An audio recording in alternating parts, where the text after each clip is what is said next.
Kesannya luar biasa, paling tidak luar biasa dalam dua hal, yaitu kaya dan beragam. Jadi tidak hanya kaya tetapi beragam.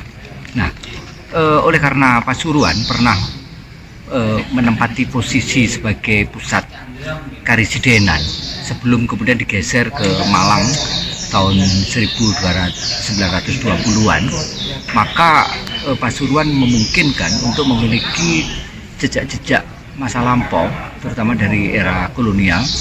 Bahkan kita masih bisa mendapati bangunan-bangunan tahun 1700-an dalam skala yang besar. Jadi bangunan-bangunan yang berukuran besar. Kalau dibandingkan dengan di Malang, di Pasuruan kita mendapati bangunan-bangunan yang ukurannya jauh lebih besar dan kolosal. Ini wajar. Yang pertama karena memang Pasuruan berada di jalur poros di Pantura, Jawa, lebih khusus lagi di jalur simpang Selat Madura. Yang kedua, Pasuruan sempat menjadi sentra ekonomi, khususnya ekonomi yang berdua basis, yaitu berbasis agraris dan berbasis kebaharian. Gitu. Apalagi kita mendapati Kali Gembong yang membelah kota, yang menghubungkan antara pedalaman Pasuruan dengan pesisiran, sehingga kota Pasuruan menjadi sentra ekonomi. Hampir serupa dengan kota Malang, atau di Malang, di mana kabupaten dan kota itu menempati area yang sama. Oleh karena itu wajar jika di tempat yang sekarang masuk wilayah kota di Pasuruan itu memiliki jejak-jejak heritage yang kaya, karena baik pemerintahan Kabupaten Pasuruan atau Kota Malang sempat berada di ruang yang sama. Hanya sayang satu, bahwa dalam segi pelestarian kurang. Terima kasih. Memberikan apresiasi bagus karena banyak situs dan pola kota lintas masa. Itu yang pertama. Yang kedua, ini berharap pemerintah daerah kota maupun Kabupaten Pasuruan itu tentunya perlu harus ada tim ahli cagar budaya agar situs dan benda-benda cagar budaya yang di kota maupun Kabupaten Pasuruan ini perlu dilindungi. Karena apa? Perkembangan kota tidak mungkin akan dibatasi.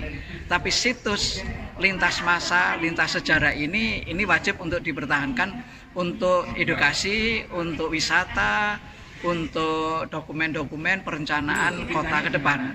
Karena rata-rata konsep kota ke depan ini tidak memperhatikan tentang situs cagar budaya. Dan ini masalah besar di kemudian hari jika tidak ada tim ahli cagar budaya kota maupun Kabupaten Pasuruan.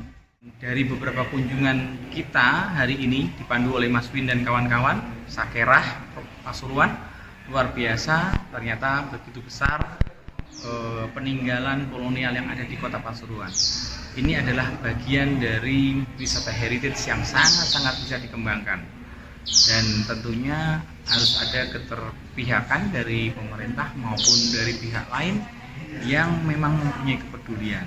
Dari kepedulian itu bisa mengangkat kota Pasuruan tidak hanya sekedar kota lewatan, namun sebagai destinasi wisata heritage terkemuka di Jawa Timur. Sukses untuk teman-teman yang ada di Pasuruan.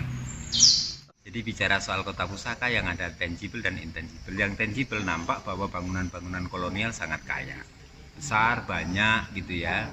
Ditemukan bangunan-bangunan yang jauh lebih kuno dibandingkan dengan yang mungkin kebetulan saya dari Malang, ya mungkin lebih kuno dari Malang, dan itu menyimpan banyak histori dan lain sebagainya. Oleh karena itu sebenarnya yang perlu kita tanyakan di sini sebenarnya bagaimana sih pemanfaatan terhadap bangunan-bangunan yang cagar budaya ini untuk kepentingan edukasi, untuk kepentingan seni budaya dan lain sebagainya, itu sudah sampai sejauh mana. Karena ini kaya banget. Jadi selain kemudian kaya dengan bangunan cagar budayanya, ternyata Pasuruan itu kaya dengan seni tradisinya.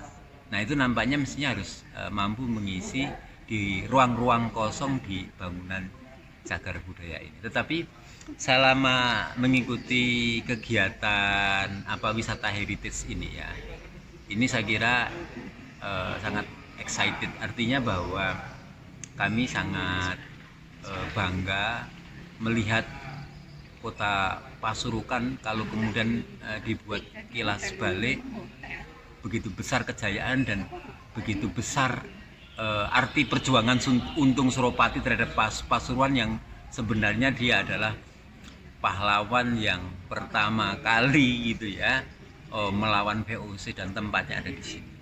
Anda mau belajar tentang kepahlawanan ya sama Untung Suropati. Kalau mau belajar tentang unsur Untung Suropati ya ke Pasuruan ini, datang ke sini.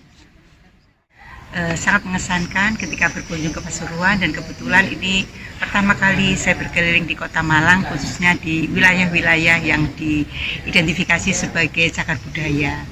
Dari beberapa kunjungan tadi tentu saya melihat beberapa peninggalan atau bangunan-bangunan dari masa kolonial yang masih tersimpan rapi, yang masih terjaga dengan baik, dan mudah-mudahan bangunan-bangunan ini sebagai peninggalan sejarah tetap menjadi warisan budaya. Terima kasih. Kalau menurut saya yang bangunan-bangunan kolonialnya cukup terjaga, tapi beberapa juga ada yang belum terjaga. Itu mungkin perlu ditingkatkan. Kan saya belum banyak melihat bangunan-bangunan yang dari zaman klasik mungkin ya, itu belum terlalu diangkat. Sementara ini tadi perjalanan sejarah ini tadi baru di bangunan-bangunan kolonial. Begitu saya kira. Oke, terima kasih. Selamat untuk Pasuruan. Kunjungan hari ini sangat menarik sekali, cuma memang sayang sekali ada beberapa tempat yang kita nggak bisa masuk dan melihat, tapi secara keseluruhan oke banget. Cuman memang perlu ditata lagi ya Pak, supaya jalannya itu dari sini ke sini jadi urutnya enak gitu loh Pak. Tadi itu kan masih ke sana, balik lagi ke sini kan gitu ya Pak. Tapi secara keseluruhan oke Pak. Kami suka, kami senang. Heritage Kota Pasuruan keren, dan saya nggak nyangka bahwa Kota Heritage Pasuruan itu benar-benar ikonik sekali.